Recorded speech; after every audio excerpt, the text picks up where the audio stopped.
Beaucoup de téléspectateurs yu Total New Media TNM TV de près on se comprend mieux ci Jegante Yoon la ñuy gën a xamante noonu rek ñu daal di dikkaat ak yéen ci seen site internet ak li nga xamante ni moo leen di dégtal saa su ne wax naa leen ko li gën ci xibaar ak li nga xamante ni foofu mooy tolluwaayu réew mi actualité nag dafay doon lu am solo ñu koy waxtaani waaye tamit ñi nga xamante ne seen xam-xam màcc na jëm ci li ni mel waaye tamit ñoo xam ne yor nañ léeg-léeg li nga xam ne mooy ci doxalinu réew mi ak li ni mel. jamono ji tembe nag tey ñu dalal fii si plateau Total New Media honorable député Cheikh Thioro Mbacké nañ ko jox kàddu bu mu nuyoo ñu nar a waxtaanee nag lu soxal réewum Sénégal ak li nga xamante ne noonu la doxee jamono ji tembe ci wàllu actualité ak yoolu laata ñuy suux rek xuus si débat bi dama koy bàyyi rek mu nuyoo ak mbokk téléspectateurs yi ndax nag gëj na gisee ak téléspectateurs yi Total New Media sëñ bi asalaamaaleykum Mbacké. maaleykum salaam wa rahmatullah ñu ngi lay nuyu. di la fay nuyu it di jiital ci nuyu ak char bi Cheikh Mamadou Mountakha di ko ñaanal sama borom mu yàgg fi loolu te wér di ko ñaanal kilifa di ci réew mi yëpp di ñaan yàlla émission bi ñu tàmbali ko bismillaahi rahmaani rahiim jeexal ko ci alhamdulillahi rabbil alamin mu ngoog ñu nar a waxtaan ak moom ci actualité comme ngeen ko déggee rek xam ngeen di Sénégal jamono ji tembe avènement bi moom mooy di ni li nga xamante ne mooy nguur bu bees ñu daal di gis tamit li nga xamante ne moom moo fi am un gouvernement de 25 ministres maanaam ñaar fukki ministres ak juróom ñu woote rupture waaw ñoom ñu nekkoon ci kujje gi jamono ji nekk pouvoir loolu rek laay bàyyi mu jàngatal ma ko ci lu gàtt rek mu tënkal ma ko wax ma ñoom amul jamono ji ban anam la ñuy dundee li ni mel la sëñ bi. waaw xanaa bu ma ci doon def ab jàngat rek dama naan dañuy sant yàlla ndax li jar a sant yàlla bëri na mais daaw ci heure bi ku toogoon fii ne la buñ tollaatee ci waxtu bi di ren lii mooy am nga ne déedéet ndax. ci difficulté yu Sénégal doon dund mais ci njàqare goo xamante ni Sénégal yëpp jàpp nañ ne réew mi ci kaw la jëm kon buñ ne réew mi am na mag ñu baax ñu fi tëdd dëgg-dëgg du tëdd gi rek mais ñaan gi am na jeexintal bu baax a baax ci li xew kon ci loolu yi njëkk sant yàlla buñ duggee ci élection yi ci bismillahi rahmaani jeexal ko alhamdulillahi rabbil te deret tuuruwul ndax ñu jàppoon ne Sénégal day tàkk bëri na ñi tiitoon tamit bëri na kon buñ duggee ci élection yi niñ ci duggee yàlla dogal ab candidat gagné premier tour xat tàkkut loolu sant yàlla bu baax a baax a baax la beneen bi it yàlla dogaloon ñu amoon candidat suñu candidat it yàlla dogal mu gañe loolu it ñu delluwaat di ci santaat yàlla bu baax a baax a baax a baax a baax a baax kon nag li nga xamante ni moom lañ ko def rek mooy di sant yàlla daal ci liñ génn ak ci liñ weesu waaw ci loolu ngeen woote dëkk bu bees woote rupture boobu tey yow noo ko gisee jàpp nga ne nag ñu bëri nee nañ mën nañ ci am yaakaar mën nañ ci am yaakaar daal waaw yaakaar ji mënut a weesu xam nga ñun mosuñoo gëm ne pour nga liggéey réew mi rek il faut que di nga am 40 ministres wala 50 ministres jàpp nañ ni yooyu ay caaxaan la te gëm nañ ne am na ay ministres yoo xam ne war nañ ko mën a boole bu nekk benn boo xoolee c'est la première fois nee nañ madame la ministre Khady Diène Gaye li mu yor depuis Amadou Matar Mbow kenn mosu la yor ñetti direction yooyu boole ko muy culture jeunesse sport nga ñëwaat ci ministre bu mel ne bi El Malick yor muy transport ak infrastructure su ma jum ak transport aérien waaw kon loolu jàpp naa ne ay lecture la mais it dëgg-dëgg gëm nañ ne direction yooyu mën naa nekk benn daal lu ci mel ne ministre de l'élevage ak ministre agriculture mën naa nekk benn te dañ ko boole mu nekk benn kon yooyu ay changement la yoo xamante ni Sénégal yëpp teg nañ ci bët amaat 5 secrétaires d'État loolu ay changement la yoo xam ne benn Sénégalais boo xamante ni di nga ne lii dëgg-dëgg gisuma ci sama bopp boo ñëwee ni ñu sampee gouvernement bi ci ngay njëkk a yëg ne lecture am na ndax bëri na ministre yoo xam ne ñoom ñoo ko wax seen bopp ñoom avant ñuy leen nommé ministre mosuñoo gis Diomaye mosuñu gis Ousmane Sonko waaw ndax njiitu réew mi sax seede la noonu ko yàggul Mabouba Diop fële ca Fiara ci wax ko ni moom benn yoon la déggante ak moom téléphone si des consultation la ak Elimane Diop Ousmane Sonko te bëri na ci kon buñ doon def politique politicienne jàpp naa ne loolu du mën a am kon dañ naan ñun ñoo ko xeex ñoo ko gañ ñoo koy séddoo mais gis nga ne loolu amul ci poste directeur yi amul ci poste ministère yi kon loolu sant yàlla la te xam ne sénégalais yu baax yi fépp lañ nekk fépp foo xam ne daal sentir nañ fa ne Sénégal bi moo man bii Sénégal bu man lañ jël teg ko fa daal te loolu dëgg-dëgg gis nañ ko Sénégal yi apprécié nañ ko baax a baax ci loolu gouvernement taxaw sëñ bi xam nga fan yëpp ñu ngi wax ni Elimane Diori ñi war na dem ca pencum ndaw réew ma war na def déclaration de politique générale ñu naan ko DPG ñi wax ñi tamit war na mën a joxe politique wala orientation bu gouvernement bi war a am ngir liggéey réew mi ba tax na sax ci dimanche bi ci dibeer bi ñu génn foofu ca Grand Théâtre moom njiital parti Pastef waaye tamit di Elimane Diori ñi junj na ko wax nag yenn politique sectorielle yoo xam ne bëgg na ci yëngu loolee nag yow nan nga koy jàngate ak noonu koy xaaree foofu ca pencum ndaw réew ma waaw ñu ngi koy xaar nag te jàpp naa ne dootul yàggati bala ñoo jeexal mois de juin bi pour man yaakaar naa dinañu assemblée mais liñ koy xaar xam nga président Ousmane Sonko yaakaar naa mooy seul homme politique bi nga xamante ni moo njëkk a bind vision ne suñu ma joxee réew mi nii laa koy doxalee. kon amul benn Sénégalais buy laam-laamee am na vision ci fi mu jëm bu ñëwee liñ koy xaar mooy déglu ko mu wax fi mu jëmee réew mi. bu ko defee képp ku am question di nga ko posé dina ci répondre mais gëm naa ne daal ay démocrate ñu nekk assemblée ñu gëm séparation de pouvoir ñoo fa nekk. te ginnaaw ñoom dañ leen wooye seen ay républicain dañoo gëm république bi duñ boycotté ministère nangam kon bu ñëwee ba askan wi jël 54% jox ko benn parti politique jox ko nit ne ko moom lañ fal li ñu xaar ci ñoom rek mooy ñu gunge gouvernement boobu. mais est-ce que dina nekk diggante laaj ak tontu est-ce que du nekk pëccxoo tamit buñ ko xaar. non yaakaaruma ko nag ndax liñ pëccxoo ci nag doy na sëkk nag ku pëccxoo bañ fal ab président bu bees gëm naa ne ñoom li ñuy xaar ci ñoom bu dee ay républicain lañ seen parti bi ñu tudd ko parti alliance pour la république su ma jubal nañ ko tëye kon gëm naa ne li ñu xaar ci ñoom rek mooy ñu gunge gouvernement bi ñu fal te xam ne sénégalais ñoo def seen choix ñu sénégalais yi defoon choix fal leen ñu gouverner réew mi 12 ans ñu demaat assemblée nationale sénégalais yi def choix jox leen majorité ñun ñu nangu ko loolu la ñu war a gëm ne président bii jàll sénégalais ñoo def seen choix fal président Bassirou Diomaye Diakhar Faye 54% ba pare président Bassirou Diomaye Diakhar Faye pouvoir yi am may ko mu nommé premier ministre am muy président Ousmane Sonko ñoom li ñu xaar ci ñoom mooy ñu gunge gouvernement bi leneen lu ñu fi def sénégalais da leen xeeb te duñ ci am ndam te gëm naa ne comprendre nañ loolu daal waaw yow léegi da ngeen gëm li nga xamante ne tamit moom mooy vision 2050 bi Ousmane Sonko wax waaw xam nga 2050 moom vision bi sénégalais yi ñoo ko gëm moo tax ñu porté combat bi ndax bépp combat bu njëkkati ay ndaw ëpp ci loolu xel mën na ca dal te nag combat Pastef moom li wóor mooy mag ñi saf nañ ci sàpp mais ndaw ñi saf nañ ci sàpp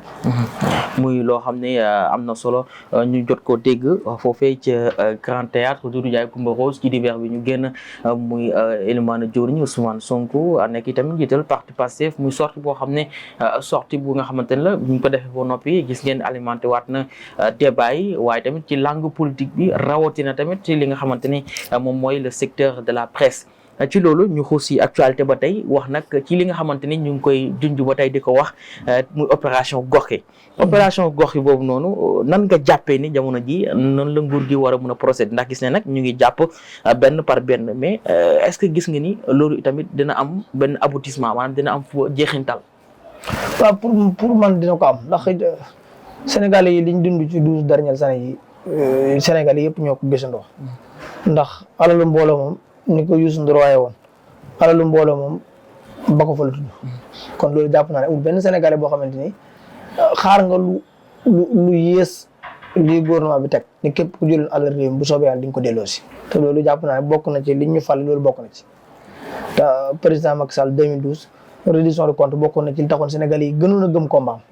bi mu ko tàmbalee boo xoolee première année bi Sénégal yëpp dañ ko applaudir ba pare gunge ko ci mais dañoo dem ba dernier moment ñu sentir ne làqu doom dóor doom la ko defoon ndax bu ñu fàttali première déclaration bi procureur général Alioune Ndao defoon dafa ciblé woon 25 ministères ci gouvernement Abdoulaye Wade ak yeneen nangam ak nangam mais gis nañ ne ni mu ci doxee dëgg-dëgg ak njub tax ko woon a jóg ak maanu tax ko woon a jóg chantage la ko defoon ci yenn homme politique PDS yi amoon doole pour ñu rallier wu te gis nañ ne 90% ci ñoom bu ñu rallier wu dafa leen a bàyyi jàpp ñi nga xam ne nanguñu kii ndax 25 ministres yooyu mu ciblé woon pour laaj leen seen alal fu ñu ko jëlee woon ci CREI yi kenn lañ ci topp jusqu'au bout muy Karim Wade ñi ci des ñëpp dañ leen a bàyyi ñenn ñi mujj nañ nekk état Sénégal interdit woon ñu voyage président Macky Sall moo jël avion yeb leen ci génne leen biir réew ku ci mel ne Omar Sarr yaa ngi fàttali Ousmane Ngom ak ñeneen kon loolu du woon maanaam te du woon jub ñun li ñu xaar ci gouvernement bi mooy mu bañ a manipuler justice bi ñii ay rapport ñu leen épinglé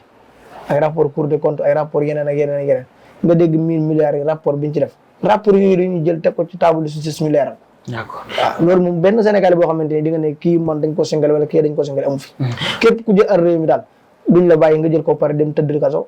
après ñu tëj la 5 ans 6 ans nga génn lekkaat say milliards fépp alal réew mi nekk état Sénégal pare na pour jëriñu. waaw ci loolu honorable ñu deseni si wàllu yoon ak yoonal bu Sénégal xam ngeen ni Ousmane Diagne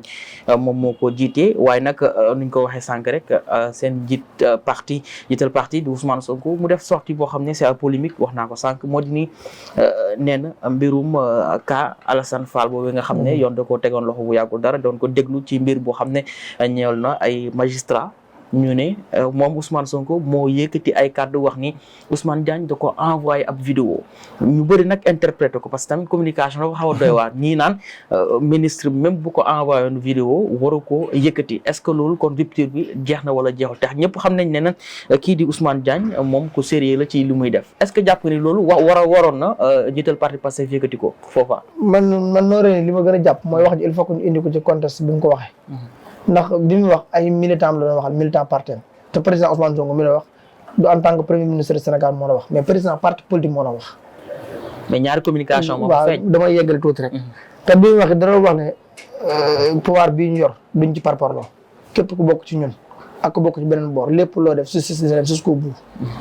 tax na barki démb xale boobu ngeen di dégg ñu ne def na nangam yow ministre de la justice envoyé vidéo dama ne ko buñ ci faal dara nañ dem kon loolu dama jàpp ne Sénégal dañ ko waroon rafetlu bu ne woon siis bi moom envoyé vidéo bi mais ministre bi kan mooy kilifa. waaw moom mooy premier ministre. feeg demuñ ci réforme yooyu ñu wax justice bi moom boppam loolu buñ ko bañ mais demaguñ ci jusqu'au bout kon ba léegi bépp dossier buñ ci topp premier ministre président de la république dina jox ndigal premier ministre jox ministre de la justice ndigal loolu moo fi mas di am. mais est-ce que duñu wax kon mainmise maanaam ba tey loxo njiital moo tax nag séparation des li pouvoirs wax moo tax ñu ne dañuy réformer justice bi def ci ay séminaire dinañ ci génne conclusion kay liñ ci war a tënk dinañ ko ci tënk buñ bëggee loolu dañ dina dañ bu soobee yàlla. mais da ngeen gëm ni gars yi dañ koy politiquer actuellement. ñenn ñoo koy politique ñi nekk ci ku jéggi naan voilà. mais ñoom ñoo gën a xam ne loolu ñu wax sérieux te benn Sénégal bu leen ci topp amul mais pour man dañoo waroon rafetlu wax ji ndax Alassane Fall bu doon ancien régime moo fi nekkoon Alassane Fall kenn du ko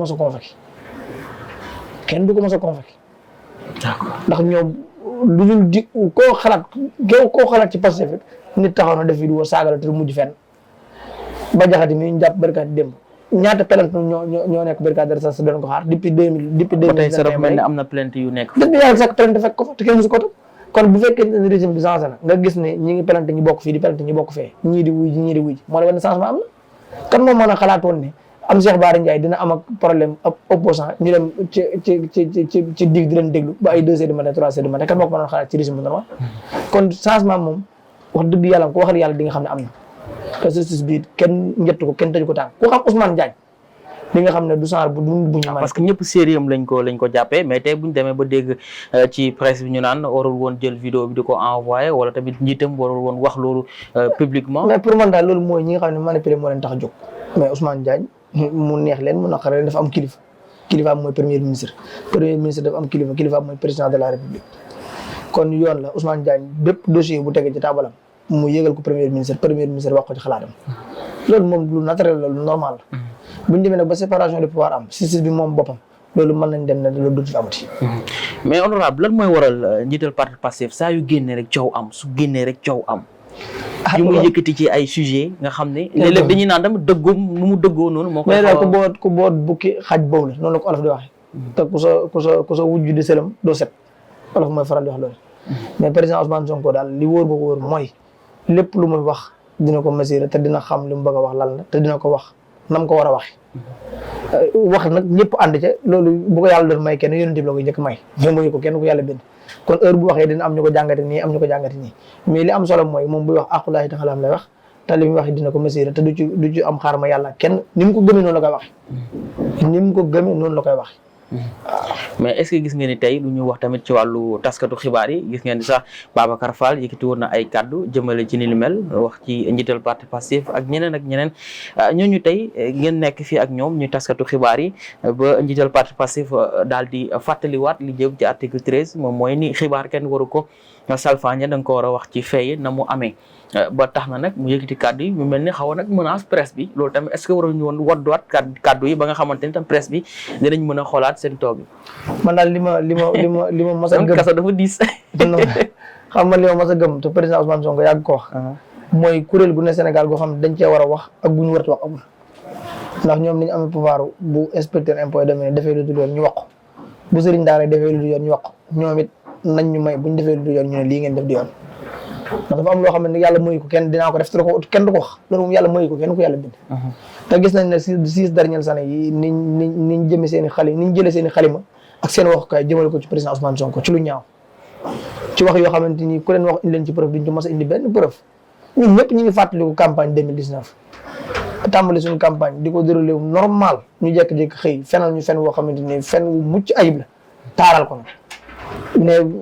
candidat bi ñuy wax président Ousmane Sonko ab kuréel gu yëngu ci wàllu pétrole ñoo ko financé nangam ak nangam ba yàq ci suñu campagne nga xam ne motul 24 heures ci la ko ñooñu ñu waxoon ne ñoom ñoo waaw bind communiqué ne loolu musul am ñëpp gis nañ ni presse dernière at 6 dernières années yi niñ tuumaale ay gor yàq leen ba am na ci ñoo xam ne sax tuuma yooyu daf leen topp ba ci la ñàkk seen bakkan yéen ngi fàttali ko dossier Imam Aliou Badara Ndaw luñ ci waxul amul ba man mii di wax ak yow dossier boobu wallahi damaa toppoon presse ba jàpp nañu wax dëgg la man lii nañ ci teey mais biñ demee nan lañ mujjee mooy ñu àtt Imam Aliou Badara Ndaw def ko non-lieu total mais liñ koy topp dara amu ci kon ñoom bu fekkee ne am nañu war a xoolaat seen taxawaay ñoom la kuréel gi leen tënk yéen ñëpp dem nañ fi campagne électorale ñu def ni mu jubanti ndax presse Sénégal ni muy dox ñëpp xam nañ ko tey jii man sama bëggoon a nekk de la une bu ma xëyee far force dama koy nekk xam naa fi ma jaar ba nekk kon patron de presse yi nga xamante ni mosuñoo yëngu ci wàllu presse xaalis moo leen ci dugal ndax xam nañ ne moyen la pour ñu mën a santas état yi fi nekk mooy état yu faible nga xamante ni ragal boo xoolee Abdoulaye Wade lu ko waaye mënoon a critiquer bàyyi woon na presse bi mu noyyee quand même ndax patron de presse yi ñu fi xamoon yëpp ku ci mel ay Latif Coulibaly ay Yakham Mbaye ñoom ñëpp mosu leen jël dugal leen ca palais ba gome leen daf leen a bàyyi woon ñu am liberté di bind nu ko neex mais kii fi jóge moom li mu def mooy jël presse bi yëpp dugal leen ci poosam waaw loolu nag li muy jur mooy presse bu mel noonu mooy presse boo xamante ni ko bëgg ñu saagal la ko bëgg ñu taggal la ko loolu nag il faut que ñu arrêté ko waaw code de la presse bi nga xamante ni journaliste yëpp tënk nañ ci man ndax presse ñi ci gën a sonn jëriñuwuñ ci loolu mooy dëgg booy dox ci mbedd yi di dajeeg seen rapporteur yi liñ lay wax mooy seen salaire baaxul waaw précarité bi gars yi di dund ci kon te loolu Sénégal yëpp gisandoo nañ ko kon président Ousmane Sonko bi wax waxul ak ñooñu ñi muy wax mooy patron de presse yi nga xamante ni seen yoon néew ci lu journaliste yi dund seen yoon néew ci rapporteur yi dund seen yoon néew ci les cameraman yi dund ñoom pour ñoom nañuy santage état ñu daleen jox ay marché ñuy lekk di bind loxoon dara du ci dëgg te loolu moom du jàll ndax ñun nag wax dëgg yàlla loo ci mën a dégg it xamante ñoom bileen dina tul ndax lu ñu waxalul ci 4 ans yi mënuñ ñu ko waxlaat Ousmane Sonko lu mu dégg amul kon jàpp naa ne bu fekkoon ne presse mooy fale ci Sénégal ñun mos a jël nguur gi loolu mooy dëgg mooy ngeen nekkoon ci kujje gi ba jamono ji nag nekk pouvoir ñoom ñu ngi doxal jàpp nañ ne nag booy xool ci yeneen i réew sax ba ci États-Unis buñ la falee dañ lay bàyyi lu toll ci téeméeri fan muy 100 jours ñu xool naka la ñuy defee ab bilan bu njëkk est-ce que tey ci ñaari weer mun nañ natt liggéey bi nga xamante ne moom la nguur bi fi nekk def bokk na ci wàllub mbay mi ak wàllub dund gi ndax dégg nañ sax ñiiteel parti Pastef ak Elimane Diorigne Ousmane Sonko wax ni jamono ji tembe ci ay bés yu jëm dina wax ci yan anam la ñuy teg ay plan ngir rek jëm ci wàññu dund bi te loolu nag jàpp nañ ni tamit liggéey bu am solo la loolu nan nga gisee ni lañ ko war a mën a defee. waaw xam nga li président Ousmane Sonko yàgg a wax rek pour man Sénégal kenn mënu fi wàññi dund bi te waxtaan ko ñu ko seq. waaw ndax li ëpp ci li ñuy dundee dañ koy jéggaani kon nit mënut a def ay effort jéggaani ab bato ceeba ñu indi ko ci réew mi yow wàññi loo ko benn taxe ne ko da ngay wàññi dund gi il faut que kon secteur privé bi seq loolu ñu waxtaan. ba tënk ci dara kon jàpp naa ne comme foofu la waxee moom te nag fii ñaari at ci kanam ñetti at ci kanam ñu fexe ba li ëpp ci li ñuy dundee ñu di ko bàyyee ci biir réew mi. waaw bay di dundee. waaw li ëpp ci li ñuy dundee ñu di ko bàyyee ci biir réew mi mais dund gi moom mënut a wàññeeku mu ko fii ñu ngi yaakaar ci pour jéggaani ko ndax Sénégal mënuñ pont rek dañ koy importer. mais li ñuy gis ci engrais yi ak ni ñu koy joxe mooy jamono yi nguur gi dafay jël takk der yi ànd ak ñoom loolu tamit muy innovation si li ma gis ak li ma wala tamit mun na nekk tamit daan na am mais li ñu gis moom mooy transparence bi nga xamante ne am na ci li ñuy joxe wàllum intrant ak li nga xamante ne moom mooy ci wàllum ndax nag am na si ñuy jublu sax di leen jox léeg-léeg ay jiw jamono ji tembe ñu ne duñ ko laal ndax nag ku jël après dinañ la laaj. loolu tamit xaw na yéemale si leen seen doxalin. waaw xam nga li daan am te ñun ñëpp ñu xam ko. mooy baykat yi daawuñ jot ci jiw bi. loolu nag moo nekk dëgg na. li naan naa ko wax te dee waaye li moom dañ naan naa ko wax te dund. loolu nag bu amee Sénégal yëpp constaté ko Sénégal yëpp seetlu ko dañuy bay bu nawet jotee 5 kilos kemb la ñuy jot. ñenn ñi di jot 2 kilos genn wàll ñenn ñi di jot 7 kilos. ñu dul bay dina ci hôtel yi di jot ay 100 tonnes ñii di jot ay 50 tonnes ñii di jot ay 10 tonnes. seen productions yi di jot ay 10 tonnes ñii di jot 5 tonnes loolu benn Sénégal boo ko mën accepté amul te 10 tonnes yi bu ñu ko doon jotee gerte sax nga wax mais xaalis lañ leen koy jox Sénégal yëpp ñoo ko seetloo.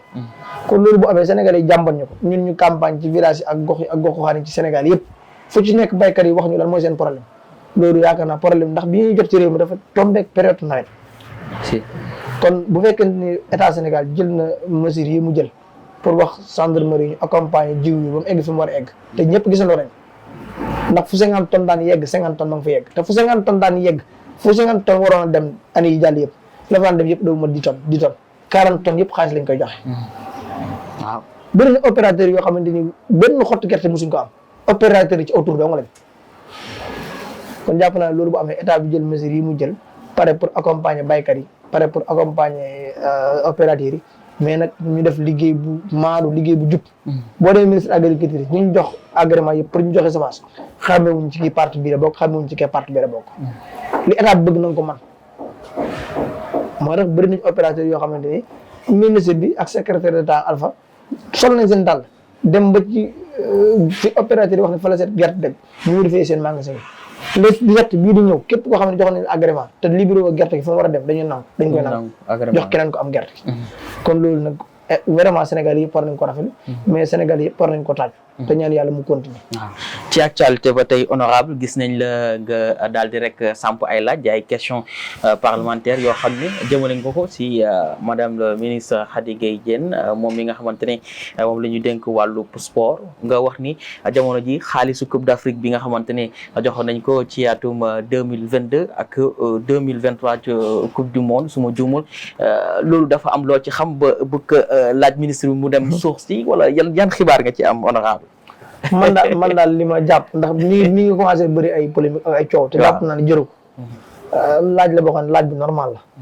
ñuy wax na naan moom xamul football nangam waaw non parce que loolu tamit dafay xaw a aussi tamit ñuy laaj nag waa honorable moom fan la demee ba xam ni parce que tamit bu ñuy fàttaliku njiitu réew mi Macky Sall ba woon dafa jëloon milliard toll si ñaar xaw ma ñett jox ko football bi ngir ñu demoon ci Coupe d'Afrique ëpp na ko xam nga li dëgg day dëgg mooy jàpp naa du question boo xam ne man maa ko waroon laaj sax ñoom bi ñu jógee Coupe d'Afrique wala ñu jógee Coupe du monde ci la ñu waroon defal bilan financier nekk lii moo nekkoon suñu budget lii moo nekkoon suñu objectif fii lañ ci yem lii ci des ndax lu ci nekk bi ñu dem da am objectif bu ñu visé woon bu dee Coupe d'Afrique bii ñuy dem Côte d'Ivoire dañ ne woon suñu objectif numéro 1 mooy dem jëli coupe bi maanaam maintenir suñu trophée ndax ñoo yoroon coupe bi waroon dem défendre coupe bi Côte d'Ivoire kon buñ toogee 8e de finale Côte d'Ivoire éliminé ñu dëgg bit si wër te jeex kon am na lu ñu war a indaale te di boo léegi nag dégguma benn yoon bu ñu defee bilan financier loolu tam da nga jàpp nañ ko war a auditer laata dañ ñu ko war a leeral ndax xaalis bi du xaalisu Lat Diop du xaalisu fédération xaalisu Sénégalais yi la waaw état Sénégal li muy investir ci football bi depuis 2012 léegi milliards bu ci nekk dañoo war a laaj fan la dugg ak fan lañ ko def ndax nag président Macky Sall lu ko waaye critique yi nga xam ne def na ci football bi xaalis est-ce que di nga topp loolu bu ndax moom xam nga président Abdoulaye Wade du woon sportif mais président Macky Sall même bu dul woon sportif it bëggoon na football doom ji bëggoon na football ñu ngi ko doon suivre moo waral sax ñu def ci football bi yenn xaalis depuis 2012 li ñu def ci football bi nag dañ ko war a suivre laaj fan la dugg loolu normal la question la boo xam ne question bu ñu jëlee Coupe d'Afrique jël nañ nag juróom ci yeneen ndax nañ lii dëgg mooy catégorie aussi xam nañ football bu baax te yeneen catégorie yi problème moo fa am problème yu bëri moo fa am moom tax daal ñu posé question pour ne ndax bi ginnaaw bi sax question bi am na yeneen coow yu ñu juraat ndax ñeneen question bi dama waroon a laaj depuis 2000 nangam ba léegi mais man ñaari compétition yi ñu def moo gën a concerné ndax xam naa liñ ci def ci xaalis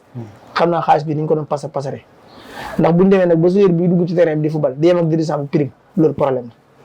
la waaw te rumeur yëpp ñu ngi koy dégg buñu nee ba naan génne nañ budget 500 millions pour xon 500 millions pour ci ay sëriñ mais nag dañ ko baaxoon ak Sénégal même Coupe du monde 2018 mais nañ ñu leeral rek yenn sëriñ lañ jox yooyu yëpp du problème te Sénégal yi déggoo ci kon loolu moom bu ñu leeralee Sénégal yi dinañ xam ne seen xaalis bi ñu nattoon kat ne Coupe d'Afrique bi moo tax wala Coupe du monde bi moo tax lii lañ ci def lii lañ ci dépensé loolu amul problème ndax man nag depuis ñu jógee ci comité de normalisation bi ñu demee Coupe d'Afrique 2008 Ghana Sénégal toogee premier tour su entraîneur ba daw Kasper Sack ñu jógee ci am fédération mais honorable nag tey mu may wax taarix parce que xamoon ni jàpp na li ci football quoi mais ñu jógee ci fédération ba léegi lu fi jaar compétition bu fi jaar xam naa ko crise yi Sénégal dund ci football yëpp xam naa ko kon du caaga ne ku xamul wala kuñ dicté mooy wax li may wax lu ma maîtriser lu ma xam la te football bi lépp lu ci nekk ci ay manigance ak ay manipulation xam naa ko mujjantal gi football Sénégal dañ ko politiser mais c'est du njiit ji pour nga percer ci sax am ci yenn poste de responsable da ngay bokk APR wala nga bokk Benno Bokk Yaakaar xoolal ku ci mel ni ñoom Sayer Seck ñoom Madi Touré ba tey bu ñu wax football Sénégal ñooñu ñoo tax football Sénégal bu ñu koy wax ñooñu ñoo tax li Sénégal gagné ci ay trophées yëpp grâce à Madi Touré ak Sayer Seck. seen i joueurs. ndax ci catégorie yi ñu wax seen centre de formation ci catégorie yi ñu wax ne ñoo gën a def ay performance boo demee ci équipe nationale U20 yi. 90 génération foot la jàmbaar. génération de foot jàmbaar la.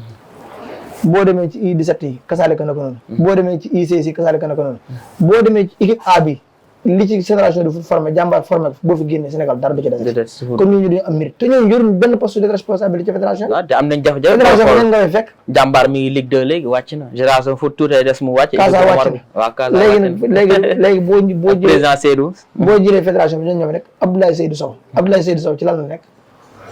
ci foot amateur la nekk n'est-ce pas. mais moo tam xarañ na si lu muy def. ci lan la yàgg na ci football bi de. ban joueur nga mas a dégg ñu ne kii Abdoulaye Seydou Sow moo ko formé moo tax mu am carrière foofu ban. waaw gisaguma ko de moom. Djibril Wade d'accord naa def na carrière ci football bi ñaari teel yi naan jëlee ko nawetaan yóbbu ko Ligue 1 yóbbu ko Ligue 2 kooku jàmbaar la kilifa la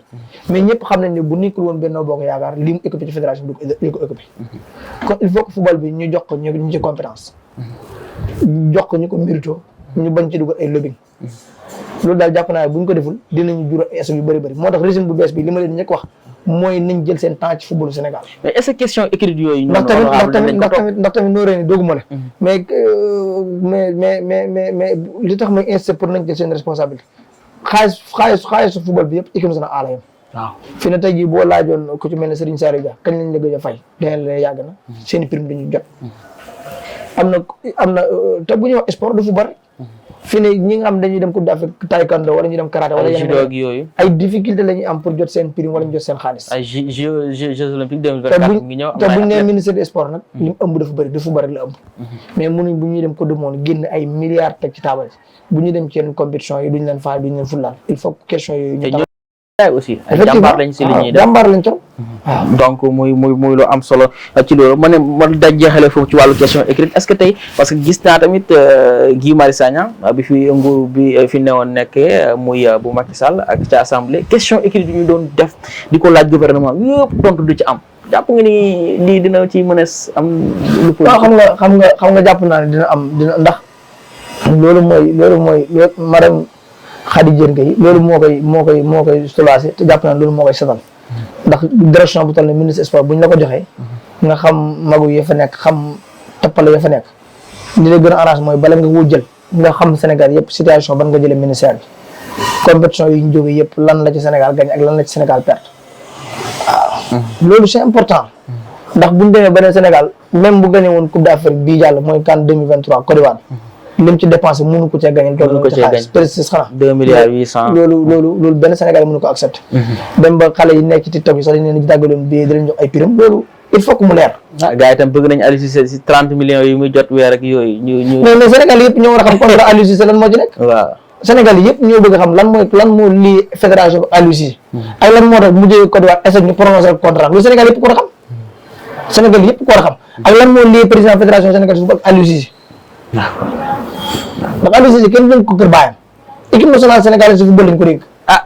équipe Sénégal bi waroon def ay performance tooge waay boo xam ne benn Sénégal boo xam ne moom kii Mauritanie do yegg suñu kaw moom xam nga ñun ñëpp dañoo bi ñu jox Aliou Cissé demande sociale la woon waaw Aliou Cissé bi ñu jox équipe bi waaw Sénégal yëpp ñoo plaidé pour ñu jox équipe bi ànd ak ñu nit yu weex yi fi buñu fàtte circonstance yi mu joxe Aliou Amdi Faye ak El Hadj Diouf ñoom taxawal ab collectif di xeex guddi ak bëccëg pour ñu jox Aliou Cissé bi ñu toogee ñoom dañu njëkk jàmm waaw waaye taxul El Hadj Diouf moom daa dëgër bopp moom mu ngi équipe bi de moom gaa yi dem moom den rëg mais El Hadj Diouf lu mën a El Hadj Diouf lu mën a xew héros la El Hadj Diouf méritul xas ci réew lu mën a def dañ ko war a baax ndax nag bu Sénégal yi bëri bu ñu bëggee football grâce à El Hadj Diouf ñëpp dina defal loo xamante ni lu mën a def dañ ko war a jéggal El Hadj Diouf ci Sénégal yooyu la bokk bu Sénégal yi xam ne lan mooy ballon d'or grâce à El Hadj Diouf moo njëkk a jël ñaari ballon d'or africain bëri na boo yoo xam ne bu nangoo ba buñ demee ba bëgg a sol mooy équipe nationale sénégalaise de football grâce à El Hadj Diouf kon kooku moom mu neex leen ak mu naqal leen héros la ci réew mi waaw gëm naa ne fédération bu ñu mën a am équipe nationale bu ñu mën a am El Hadj Diouf dafa war a intégré wu ci staff football Sénégal bi ndax xam na ko bu baax ci wàllu door di xam ne day motiver xale yi day motiver xale yi ndax boo demee équipe nationale équipe yi def jëloore ci àdduna bi yëpp dañuy jëlee seen ancien joueur boole leen ci staff bi ay gu mel ay France Didier Deschamps ñoo ko yor équipe yëpp ay boo demee Hollande ay Ronald Koeman ñoo ko yor ay yeneen ak yeneen kon yoon la football Sénégal ñu jël ancien joueur yi intégré leen ci équipe bi ñu nga xam nañ ci ay diplôme mais ku ci mel ni Aliou Cissé benn Sénégalais boo xam ne ñu fayeeku équipe de France bu équipe France yëpp xam nañ ñaata la Didier Deschamps di am. équipe Hollande xam nañ Hollandais yëpp xam nañ ñaata la Ronald Koeman di fayeeku. même boo génnee ci football bi sax France ñi ngi doon génnee bill data bay Emmanuel Macron. loolu moo jaar léegi nag léegi pourquoi ñun Sénégal yi xamul ñaata la Aliou Cissé di fayeeku.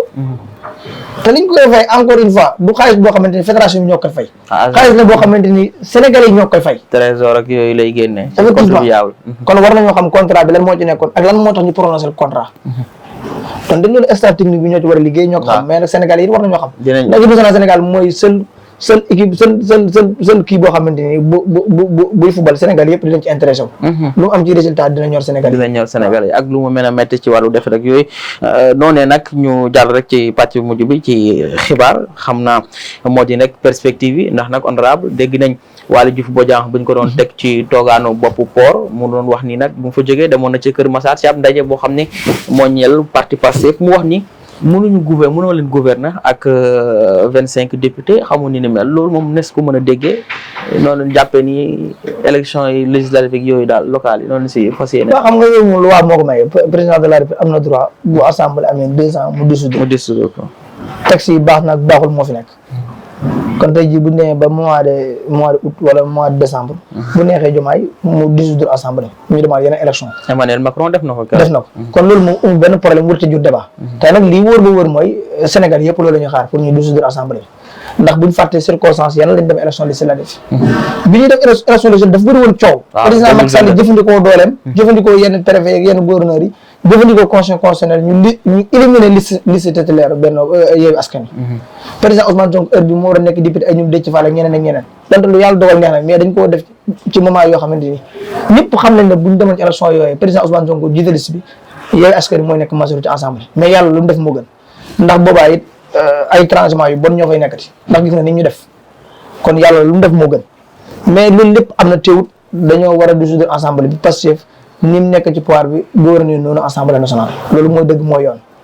ndax mënuñoo yor assemblée boo xamante ni tey bu neexee waa Benno Bokk Yaakaar gouvernement bi duñ liggéey dara. bloqué les travaux. Sénégalais yi jël 54% jox ko président Bassirou Diomaye bëgg nañ mu am majorité ci assemblée. politique bi muy def ñu gunge ko ci. donc mën nañ xaarandi loolu ci fànn boobu nga xam ne moo ñeel pencum ndaw réew mi ak coppite yi nga xamante ne moom moo ci war a am donc honorable xanaa rek. ñu bëri na it comme ni nga wax comme Waly Diouf Bodiang xam nga tey jii mënuñoo gis maire yu mel ne maire Dakar. maire yu mel ne yeneen villes yi ñi koy contrôler jamono ji bu ñu doon def élection ci seen biir néeg ñu gañe leen fa ñu continuer di nekk maire amul légitimité bi. ndax ku ci mel ni kii yor maire Dakar élection présidentielle di jàll candidat bi àndul mënut am 1000 fois Dakar. ma ngi sax gis Diomaye de loolu tamit. loolu yéen man jaar na fu ne daal fi mu toll nii sax demande publique la defoon keroog te Cambérène bu mu. pour man sax gise gi war naa mën a nekk. ndax dëgg-dëgg ville bu toll Dakar ku ko yor kii di président de la République il faut que ñu am yenn taxawaay. mais antécédents yi tamit loolu est-ce que dina rafet ak yooyu daal ci wàllu. moom lu ma la wax moom mooy gis Diomaye di si sëgg. wala gis président di si sëgg mais ñun moom lañ ko waroon defal nañ ko te suñu yëf la yor te bis dina ñëw dina xam ne suñu yëf la yoroon. ndax tamit Dakar moom li wóor ba wóor mooy ki ko yorati moom dootuñu bokk di feneen fu dul Pastef ndax Dakar waaye loolu lañ décidé.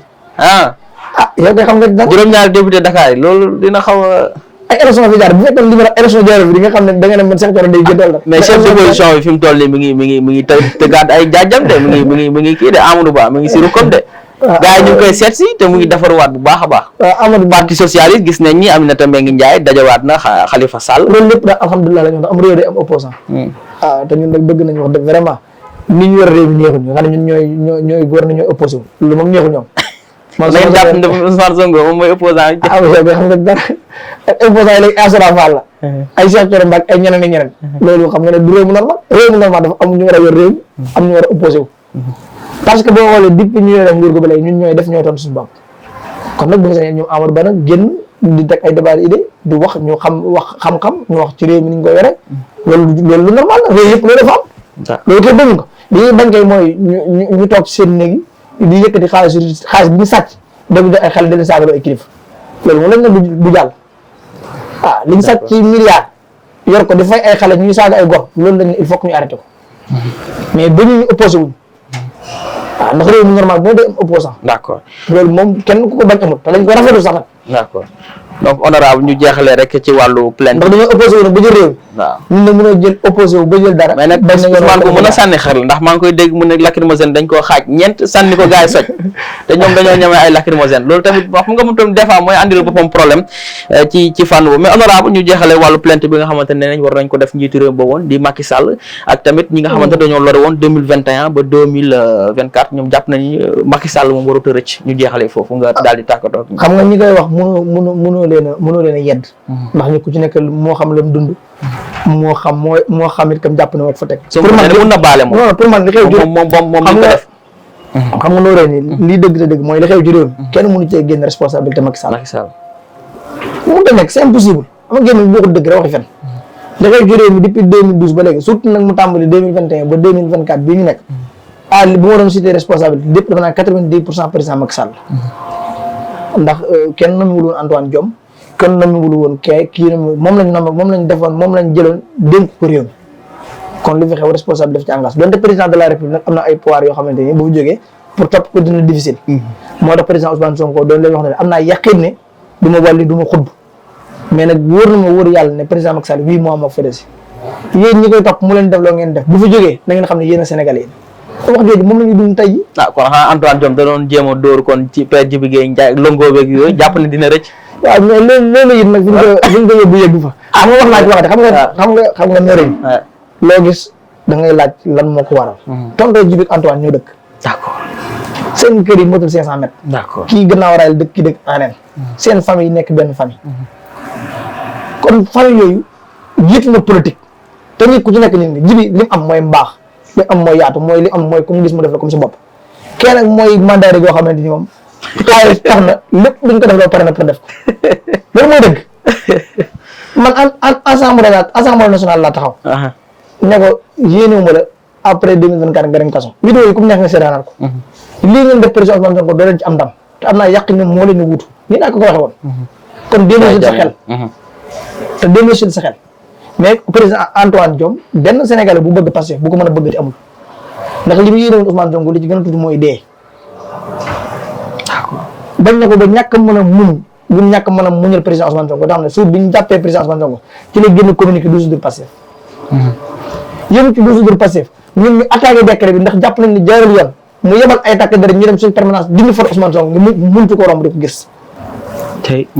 kon ku bëgg Ousmane Sonko boo gisee Antoine ak Djibi di lëngoo dee la naqare mais da nga xam lan moo fondé famille d'accord moo tax boo xoolee mars 2021 président Ousmane Sonko bi muy wax Macky Sall ne ki mu koy def la ku ma xam la mais malheureusement président Macky Sall buy def yi day xool ki di gën a jege ma def ko kon président Ousmane Sonko ak Antoine leen boole ëpp na politique Antoine moo ko xamul woon mais li wóor ba wóor mooy famille Antoine ku ci d'accord woon amul sama gis-gis man ndax loo xam ne àdduna jëru ko politique jëru ko day jeex waaw ndax tey ji politique jeex na li mu doon def jeex na tey ji bu génnoon fii ñaari nit duñ ko topp te lépp lu mu defoon tamit dina rendre compte lan moo taxoon moo di ko def ndax bu ko Macky Sall noonu dugal sa loxo ci taal du ko ci dugal kon képp ku mu ci rey dafa am responsabilité nervi yi mu doon recruter nangami personne yu yëkkati woon yóbbu leen intérieur yëpp dinañ ko leeral kon tonton Djibi ñu koy mere nañ xam kan mooy tonton Djibi ak li mu daj ci projet bi mais daal li wóor-wóor mooy benn Sénégalais bu bëgg Antoine boog wala nga di ko baal yéen yi amul am na ñoo xam ne gis Macky Sall moo leen gën ñu gis Antoine ñooñu seen gis-gis la waaw kon nag ñi dal ci kaw tonton Djibi da nga leen jox dëgg ci benn côté xam ne fi leen Antoine def moo tax waaw ndax ñaawteef groupe ñaawteef junne it bu dee dëgg la yàlla bëgg def na ko fi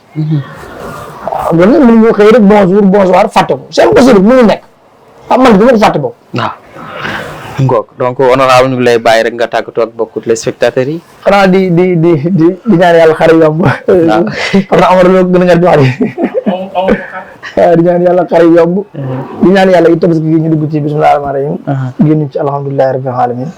te lépp luñ ci def ci ay jaamu yàlla nangu ko beneen bi ci toppaat tamit ñu xam ne état bi moom état bu der toll comme ni ko suñu laa doon waxee diggante solo yëre ak summi yëre lu mu gàtt yaramu neen dina amu yoon buñ ko jàppee noonu daal te xam ne yéene yi rafet na te ñu ngi posé acte yoo xamante ni ñëpp xam nañ ne ñu ngi ci yoonu defar pour man loolu mooy l'essentiel waaw li ci des nag lépp mën nañ ko muñ Sénégalais yi gën a am dal gën a am temps pour gunge leen xam ne ñii mënuñoo réussir mukk te Sénégalais yi ñëwuñ ci seen gannaaw président yi ngi fiy dégg ñu leen coow yëpp seen peuple ñoo leen gunge barki dé wax naa fi ne boo demee Rwanda li ngay dégg Kagame fi Kagame jote Rwanda moo gën a catastrophe fuuf fi Diomaye jote Sénégal ndax ci guerre civile lañ jóge ay junni faatu ci mu taxaw wax leen discours vérité bu leen neexee ñu continuer ca liñ nekkoon mooy continuer de rayante mais gis ngeen rayante fi mu jural li tax rayante amul njëriñ mooy ñooy réew mi gën a pauvre ci àdduna bi kon bu fekkee dañoo bëgg Rwanda développé nañ joxante loxo nekk benn ba pare gunge état bi fi nekk Rwanda loolu la def tey jii ba bokk na ci réew yi gën a développé ci Afrique boo demee Turquie wax naa ko barkaat démb seen président mooy seen président boo xamante mas nañ koo coup d'état ba armée bi jël nguur gi contrôlé ko lu mat 10 heures de temps peuple bi wàcc président de la République delluwaat ci poste kon Diomaye réforme yi mu song ne day renégocier contrat pétrolier yi fi nekkoon or bi ñu xam lan la ci Sénégal di gagné ñu xam yeneen ak yeneen yooyu far la force peuple bi ne ci gannaaw ndax gis nga presse bi fi mu toll nii ni ñu leen alimenté bul xam ñen ñoo leen ci gannaaw presse Sénégal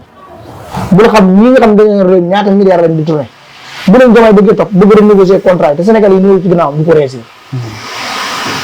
mun ta nekk président Diomaye ak président Ousmane Sonko li ñu song Sénégal yi rek ñoo mën a nekk seen gannaaw ñu réussir ndax fii après tamit di nga déggaat yenn manipulation yu gën a garaaw ndax bëri na ñuy génn tere bii di attaqué Ousmane Sonko liñ nar a wax waxuñu ko liñ bëgg a wax waxuñu ko kon il faut que Sénégalais yi conscient ci yenn situation lañ dund ak ci daal lañ jot réew mi président Ousmane Sonko bu dee ay privilège moo ko tax a jóg élection da am ci réew mi ndax loo xalaat ne fekk na ko kam Manuel ci ay négociation pour ñu daal élection yi pour moom mën a ñëwaat mais ñàkk a jiital boppam moo tax mu ne na Diomaye dem ak mbaaxam dong tax tey keroog mu taxaw fee naan faluma Diomaye mais moom fal Diomaye ndax yàlla du wàcc di jox kenn dara bu woon nañ wotal Diomaye man du ma ko wotal sama junni maram di nga ko wotal kon kàddoom moo tax Diomaye tey nekk président de la République mais humilité ak baaxam moo tax mu ne man faluma Diomaye mais yàlla du wàcc kenn jox kenn dara lépp loo gis tam fu mu koy jaarale falu Diomaye yàlla ci président Ousmane Sonko la ko jaarale kon loolu ñaan yàlla daal président Bassirou Diomaye Faye yàlla may ko loolu tamit tax féewloo bi tam nee na kenn du ko tàkkaleeg Diomaye non kenn mën leen tàggale xam nga relation boobu lay wax relation boo xam dem na ba doon juddoo ci président Bassirou Diomaye Diakhar Faye bi muy tuddee Diomaye bi muy tuddee Ousmane Sonko doom bi muy tuddee président Ousmane Sonko doom président Ousmane Sonko yëgul woon ne sa Diomaye daa am gént gént ne ba ca ngoon nga ñu ne ko pourtant Diomaye doon loolu si doom bi mu àbb yëre ñëw fekk ci ngent bi ki ko tuddee tey jii mën naa dem daara wala mi ngi commencé jàng école corrélation bu politique te ko xam Diomaye di nga xam ne du pouvoiriste maanaam du nit koo xamante ni ci li ma gis bokk day am nguur soppeeku président Ousmane Sonko nguur yëngul ko kon ñu ñaar pour leen tàggale dina yomb du yomb man de loolu laa gëm man de gëm naa ne leen tàggale du yomb te gëm naa ne dinañ ànd yu mucc ay te Sénégal moo ci gañ te loolu Sénégal yëpp ñoo ci am intérêt pour ñaan yàlla seen diggante yàlla sàmm ko Sénégal yëpp ñoo ci am intérêt ndax xam nañ lan la conflit yu mel noonu di indi ci réew ndax ñun duñu ja Senghor mais li tardé réew mi dëgg-dëgg ci ja Senghor la jóge kon boo déggee ñu ne Ousmane ak Diomaye am nañ conflit rek mooy réew mi dox na fa yàqu ba faaw te nit ñi ci ñu dafa bàyyi politique ba adduna tukki kon Sénégal yëpp ñoom intérêt heure bu ñu jubee ñaanal leen yàlla sàmm seen diggante loolu d'accord di la jaajëfal te nag di ko dox te di ko wax di la jaajëfal bu baax a baax ci nangu dalal ci sa diwaan nga xam ne nag ñuy waxtaanee li nga xamante ne moo soxal réewum Sénégal loolu tamit mbégte rek la ñu am saa su ne di ko dalal ci Total Nu Média de près on se comprend mieux si entretien spécial bi nga xamante ne tag lañ ko ñu daal di waxtaanee ci actualité ak lépp loo xam ne soxal na réewum Sénégal nii la saa su ne ñun ak yéen lañ ànd ak yéen ci ni mu gën a baaxee ci ni mu gën a rafetee ci jegewante rek la ñu gën a xamante TNM TV di leen jaajëfal ba beneen yoon incha allahu rabbi jërë ngeen jëf